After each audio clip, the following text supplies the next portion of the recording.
ఇక్కడ మర్డర్ చేశారు, ఇక్కడ తీసుకెళ్ళి పడేశారు అనేది నేను చూసిన తర్వాత ఫస్ట్ 25 రోజులు క్లూ లేదు. రెండో రోజు వచ్చేటప్పటికి సార్ సాయంత్రానికి మాకు ముందు బాడీ ట్రేస్ అయింది. ఎనీ కేసు బాడీ ట్రేస్ అయితే సగం ట్రేస్ అయినట్టే. అతను చనిపోయిన ఆమె నా పేరు నారాయణమ్మ అనుకుంటా పేరు, అతని పేరు నారాయణ, నాకు సరిగ్గా గుర్తులేదు. అతను ఒక మాట చెప్పాడు, సార్ మా అక్కయ్య చేసి ఉంటారు సార్ ఈ మర్డరు అని. వాళ్ళు కూడా వచ్చున్నారు ఆ రోజుకి. వాళ్ళ అక్క దగ్గర నుంచే ఆవిడ బయలుదేరింది, మర్డర్ అయ్యింది. ఇది మా అక్కయ్య చేసి ఉంటుంది సార్. మీ రేపండి మర్డర్ కదా? రేపండి మర్డర్. మాకు అసలు అర్థం కాల. ఆయన ఒక మాట చెప్పాడు నాకు. సీన్లో ఒక చిన్న కాగితం ముక్క దొరికింది సార్. ఆ కాగితం ముక్క మీద ఫోన్ నెంబర్ ఉంది. నేను ఆ కాగితం ముక్క కూడా సీజ్ చేశాను. మా వాళ్ళందరూ ఉండి అదేదో గాలి కొట్టుకొచ్చి ఉంటుంది సార్ అని చెప్పాను. అంటే లేదు సీన్లో ప్రతిదీ మనకు అవసరమే అని చెప్పేసి తీసుకున్నాం. ఆ ఫోన్ నెంబర్ చూస్తే కాజీపేట వచ్చింది. ఇక్కడ కడప కాజీపేటలో వాళ్ళని ఎమ్మటే సిడిఆర్స్ తెప్పిస్తే వాళ్ళ లొకేషన్ ఇక్కడే ఉంది. సో వాళ్ళు కాదు, రూల్ అవుట్. ఇక మాకు క్లూ లేదు. వాడేమో 24 గంటలు మా అక్కయ్య చేసింది సార్ అంటున్నాడు. నేను ఎలా ఫిక్సప్ చేయాలి? వాళ్ళు డైలీ వస్తున్నారు, మాతో మాట్లాడుతున్నారు. ఇక నేను సెల్ టవర్స్ తీసి, సెల్ టవర్స్ లొకేషన్స్ మొత్తం తీసి, ఆమె ఎక్కడి నుంచి వచ్చిందో అక్కడ వరకు తీసి, అప్పట్లో సెల్ నాలెడ్జ్ తక్కువే సార్, మేము కొద్దిగా నాకు తక్కువే, బట్ నేను పక్కనున్న వాళ్ళ హెల్ప్ తీసుకొని దాన్ని తీసి దాదాపు 70,000 ఫోన్లకి చేసి ఉంటాను సార్. ఫోన్లు అంటే ఒక టీంని పెట్టి, మీరు పలానా రోజు ఇటు వచ్చారంటే నేనే ఒకరితో మాట్లాడా. వాడు కాజీపేట అన్నాడు. మీది ఎక్కడంటే కాజీపేట అంటే, మీరేమన్నా ఇటు వచ్చారంటే లేదు సార్ నేను కొండకు పోయేవాడిని సార్ అన్నాడు అని పెట్టేసి. ఈ సెల్ టవర్లోంచి తీసిన తర్వాత మెయిన్ ఎవరు ఆ రూట్లో ఎవరు వచ్చారని చూస్తే వాళ్ళలో ఒకటి కాజీపేట వచ్చింది. ఇక కాజీపేట లింక్ ఉందని చెప్పేసి మేము వెళ్ళి అసలు ఆ ఫోన్ వాడిని ఏదైతే ఫస్ట్ ఫోన్ ఉందో ఆ ఫోన్ వాడి దగ్గరికి వెళ్ళాం. వాడుండి ఇది పలానా వాడుకి ఇచ్చాను సార్ నేను అన్నాడు. ఏంది సార్ అంటే వాడి కోసం వచ్చారంటే నాకు చెప్పండి సార్ ఏందో అన్నాడు. ఏం లేదు ఈ విధంగా మా దగ్గర జరిగిందంటే, సార్ మర్డర్ సంగతి నాకు తెలియదు కానీ సుమోలో అయితే వచ్చిన మాట కరెక్ట్ సార్ అన్నాడు. సుమోలో అయితే వచ్చిన మాట కరెక్ట్ అన్నాడు. ఇక వెళ్ళాం, వాడిని పట్టుకున్నాం. నాకు అసలు తెలియదు అంటాడు. మొత్తం చెప్తే క్లియర్గా అడ్మిట్ అయ్యారు. వాళ్ళ అక్క కూతురు, వాళ్ళ కొడుకు. ఈ అక్క కూతురు ఫోన్ చేసి వీళ్ళని ట్రాప్ చేసి, కాజీపేట వాళ్ళని తను ఏదో ఎస్ఐగా ఫోన్లో ట్రాప్ చేసి, వాడు ఎస్ఐ అనుకోనే వచ్చాడు. సుమోలో బయలుదేరి వచ్చి ఆవిడ్ని అప్పటికే మత్తుమందు కలిపిన డ్రింక్ తాపిచ్చి తీసుకొని వచ్చి 4 లిమిట్స్లోకి వచ్చి చంపేటప్పుడు 4 పట్టుకుంటారు, రేప్ చేస్తాడు. ఇలా జరిగింది. అది ఎందుకండి ఆమె ఎందుకు చేసింది? యాక్చువల్గా ఈమె ఎవరైతే చెల్లెలు ఉందో, చెల్లెలు ఆమె భర్తని ఇల్లీగల్ కాంటాక్ట్తో పెట్టుకుంది. ఎవరు చెల్లెలు? ఇప్పుడు చచ్చిపోయిన ఆవిడకి ఈ అక్క భర్తకి, అంటే ఆమె చెల్లెలే ఈమె, భర్తకి ఇల్లీగల్ కాంటాక్ట్ ఉంది చనిపోయిన ఆమెతో. అతను ఈమె కోసం చీమకుర్తి వెళ్తూ చీమకుర్తిలో దారిలో యాక్సిడెంట్ అయి చచ్చిపోతాడు. వాళ్ళ ఫ్యామిలీ వీధిని పడింది. అతను కొద్దిగా మంచి పాలిష్డ్గా బతికినోడు పొలిటికల్గా. అతను చనిపోవడంతో వీళ్ళు ఆ కూతురికి కొడుక్కి ఏం వల్లే చనిపోయాడు అనేది పడి మెత్తగా మంచితంగా చనిపోయిన 4 రోజులకి జరిగింది. ఆ కూతురు ఎందుకు మరి తీసుకుందండి? ఎస్ఐగా ఎందుకు యాక్ట్ చేసింది? ఈమె చంపలేదు, ట్రాప్ చేసింది సెక్చువల్గా. అంటే మనం అనకూడదు ఆమెని, సెక్చువల్గా ట్రాప్ చేసింది వాడిని.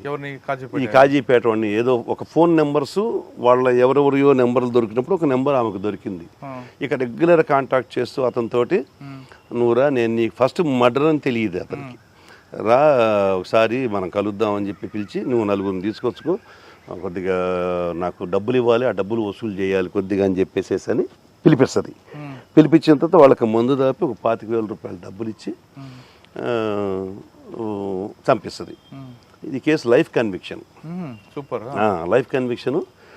కోర్టులో వీడికి కాజీపేటానికి అక్కడికి వచ్చే వరకు మర్డర్ చేస్తాం తెలీదు. అక్కడికి వచ్చినప్పుడు తెలియదు, కానీ అక్కడికి వచ్చిన తర్వాత 25,000 ఇచ్చి చంపేమని చెబితే చంపేశారు ప్లస్ రేప్ చేసేసాడు. చంపిద్దరు రేప్ చేశారా? వాళ్ళు పట్టుకుంటారు, ఈడి పనిలో ఈడుంటాడు, వాళ్ళ పనిలో ఒక పక్క ఆమె ఏమో చున్నీ పట్టుకుంటాడు, ఆవిడ పక్కా ఉంది. ఆవిడికి లైఫ్, అతనికి లైఫ్, అతనితో పాటు వచ్చిన ఇద్దరికి లైఫ్. సూపర్. అది భలే కేసు. ఆ కేసులో నాకు మనస్తృప్తి ఏంటంటే డిటెక్షన్ కాదు, ఆ సూమో డ్రైవర్ని అప్పుడు రఘురామరెడ్డి ఎస్పీ గారు, మా కుల్ రఘురామరెడ్డి గారు, ఆ డ్రైవర్ని కూడా పెట్టమంటారు సార్. నేనుండి లేదు సార్ అతనికి తెలియదు, అతని వాయిస్ రికార్డు కూడా ఉంది, ఏదో డబ్బులు వసూలు చేసుకోవడానికి వాళ్ళని తీసుకొచ్చి దించిపోయి నీ బాడుగు నీకు ఇస్తానంటే వచ్చాడు, అతను దీనిలో విట్నెస్ సార్, ప్రైమ్ విట్నెస్, అతను బండి ఆడపెట్టి వాళ్ళు పోయి లోపల పోయి చంపుతారు అని ఆయనతో పోట్లాడా. ఆయన ఎట్టి పరిస్థితుల్లో పెట్టాల్సిందే అంటాడు. నేను ఒకరోజు పర్సనల్గా వెళ్ళి ఎవరికైనా ఇచ్చేయండి సార్ ఈ కేసు, నేను పెట్టలేను సార్ అతన్ని అని చెప్పి అడిగాను. ఎందుకంటే నాకు కూడా బాధేస్తుంది, అన్యాయంగా మర్డర్ కేసు, ఏదో చిన్న పెట్టి కేసు అన్నా కూడా తప్పే, కానీ ఎందుకు డ్రైవర్ మీద అంటే డ్రైవర్ ఆయనకేం లేదు, వాడు కూడా ఇన్వాల్వ్ అయ్యాడు, కాజీపేట నుంచి వచ్చాడు కదా, వాడు ఎందుకు అంటే మేము ఏదైనా చెబితే ఆఫీసర్స్ ఒక సెకండ్ యాంగిల్లో కూడా చూస్తారు, ఏమన్నా వీడేమన్నా. నేను అది కూడా చెప్పాను సార్, నేను దాని ఓన్లు కాదు సార్, మీరు కావాలంటే ఇంకెవరికైనా ఇచ్చుకోండి సార్ అంటే లేదు లేదు ఇంత ఎందుకు అంటే లేదు సార్ అతను అన్యాయం చేయడం నాకు ఇష్టం లేదు సార్ అంటే, సరే చివరికి అతని ఎవిడెన్స్ నా ఎవిడెన్స్ మీద వాళ్ళకి లైఫ్ పడింది. అంటే సాటిస్ఫాక్షన్ అది. ఈ డిటెక్షన్ చేయకపోయినా పర్లేదు, కానీ ఒక అన్యాయంగా మనం పంపించలేకపోయి వాడి వల్ల మన కేసు కూడా సక్సెస్ అయింది. సక్సెస్ రేటు మర్డర్ కేసులో రావడం బాగా అరుదు సార్. నాకు దాదాపు 7-8 కేసుల్లో కన్విక్షన్లు వచ్చినాయి. సార్ మన గురువు గారి అక్కడ అయిపోయిన తర్వాత నన్ను సంతమాగుల నుంచి లేపినప్పుడు ఈయన ఎస్బీ ఇన్స్పెక్టర్ గారు, అప్పుడు విశ్వజిత్ గారు ఎస్పీ గారు, ఆయన ఎస్బీ ఇన్స్పెక్టర్ అయితే నేను ఆయన దగ్గర మళ్ళీ ఎస్బీఎస్ అయింది. ఆయనే నన్ను 6 నెలల పాటు ఉంచుకున్నాడు. 6 నెలల తర్వాత నన్ను ఖమ్మం పంపించాడు ఎస్పీ గారికి చెప్పి, ఖమ్మంకి ఒక మంచి ఎస్పీ కావాలి, ఎస్ఐ కావాలని అంటే మన సంఖలో పెట్టుకొని మనం అంతా ఎదుగుతున్నాం సార్, మా వాడు ఉన్నాడు కదా మా ఎస్బీఎస్ఐ అని చెప్పి వేయించాడు. అక్కడి నుంచి మళ్ళీ ఇటు వచ్చేసాం. తర్వాత నాకు ఆయనతో ఇక సంబంధం లేదు, ఎవరితో గురువుగారితో ఎక్కడున్నా మాట్లాడుకుంటా. అతను 70 ఏళ్ల వయసులో టైప్ చేస్తాడు సార్ కంప్యూటర్, ఆయన చేసిన స్పీడ్గా ఇప్పుడున్న కుర్రోళ్ళు చేయలేరు సార్. అంత గొప్ప లక్ష్మీపుత్రుడు సరస్వతీపుత్రుడు. అతనుకున్న ధైర్యము 100 మంది గుండెలతో సమానం సార్, అంత ధైర్యవంతుడు, నాకు మార్గదర్శకుడు. అంటే కేవలం ఇంకోలు ఎస్బీ కంటిన్యూ అయింది. తర్వాత నేను కొన్ని ఇబ్బందులు పడ్డాను, ఆ ఇబ్బందుల్లో ఆయన దగ్గరే ఉండేవాడిని. పోయి ఏం ఇబ్బందులు పడ్డారు? నేను పొదిల్లో ఉండగా సస్పెన్షన్కి గురయ్యాను. ఎందుకు? మంచి కేసు చేశారు కదా కన్విక్షన్. అసలు మేము ఇప్పుడు వాటి గురించి ఎక్కువ మాట్లాడకూడదు సార్. అన్యాయంగా సస్పెండ్ అయ్యాను. సస్పెండ్ అయిన తర్వాత అందరూ కలిసిపోయి మామూలు ఎవరైనా సస్పెండ్ అయితే పలానా ఆయన దగ్గరికి పోయి సార్ ఏదో సాయం చేయండి సార్ అంటారు. నేను పోలేదు సార్, నేను డైరెక్ట్ డీజీ గారి దగ్గరికి వెళ్ళాను. ఎవరు డీజీ గారు? అప్పుడు మన ప్రసాదరావు గారు, ఉమ్మడి ఆంధ్రప్రదేశ్ ప్రసాదరావు గారి దగ్గరికి వెళ్తే వాళ్ళు కూడా ఏం సస్పెండెడ్ ఆఫీసర్ అని కానీ కొద్దిగా తక్కువగానే చూస్తారు. ఎవరినైనా తక్కువగా సగం చచ్చిపోయినట్టే సార్ సస్పెండెడ్ అసలు ఆఫీసరు, సగం తక్కువగా చూస్తారు సొసైటీలో కూడా. పక్కన పెట్టిన మీ డిపార్ట్మెంట్ ఏదైతే మాత్రం 80% వాళ్ళని చులకగా చూస్తారు. సార్ అక్కడ నాకు యోగానంద్ గారు హైదరాబాద్లో, యోగానంద్ మంచి ఆఫీసర్. నేను ఆయనకి తెలియదు ఫిజికల్గా, కానీ నా పేరు తెలుసు పక్కన ఉన్న వాళ్ళ ద్వారా. నేను సస్పెండ్ అయితే ఆయన అడిగా అంటే వెంకటేశ్వర రాలేదేంది అని. మా గురువు గారు నరహరి గారు అని చెప్పాను కదా, నరహరి గారు ఫోన్ చేసి యోగానంద్ సార్కి ఎందుకు కలవలేదంటే, ఏం కలవమంటారు సార్, తప్పుడు వాడిలాగా నేను పోయి ఏం కలవమంటాను అంటే, లేదు సార్ దగ్గరికి పోను. నేను వెంటనే సార్ దగ్గరికి వెళ్ళాను. సార్ తన ఇంట్లో భోజనం పెట్టి, తన ఇంట్లో మేడం గారు వండిన భోజనం పెట్టి తన కారులో తీసుకొని పోయి ఉమేష్ రాఫ్ అడిషనల్ డీజీ గారు ఆయన దగ్గరికి తీసుకెళ్ళాను.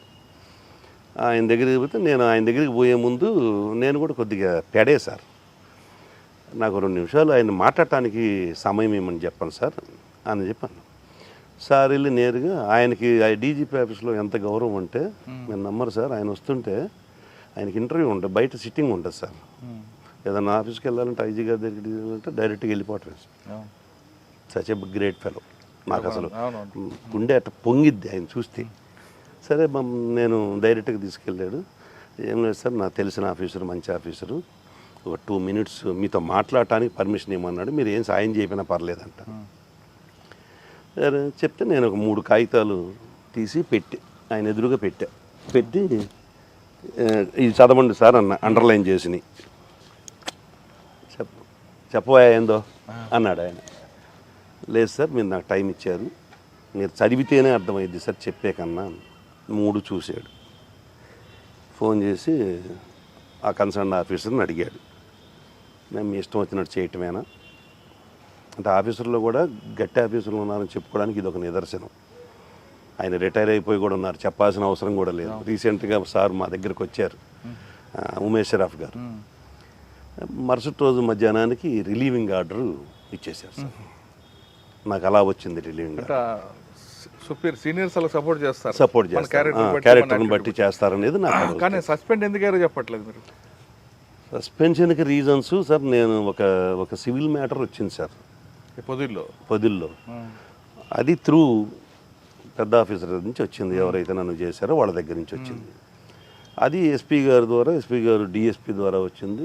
నాకు దగ్గరకు కూడా రాలే. డిఎస్పీ గారు నన్ను తీసుకొని పోయాడు, నా లిమిట్స్ కాబట్టి. ఆ సైట్ ఆ దొనకొండ వెళ్ళాం. అప్పుడు కొత్తగా ఆంధ్రప్రదేశ్ రాజధాని దొనకొండ అని వినపడుతుంది బాగా.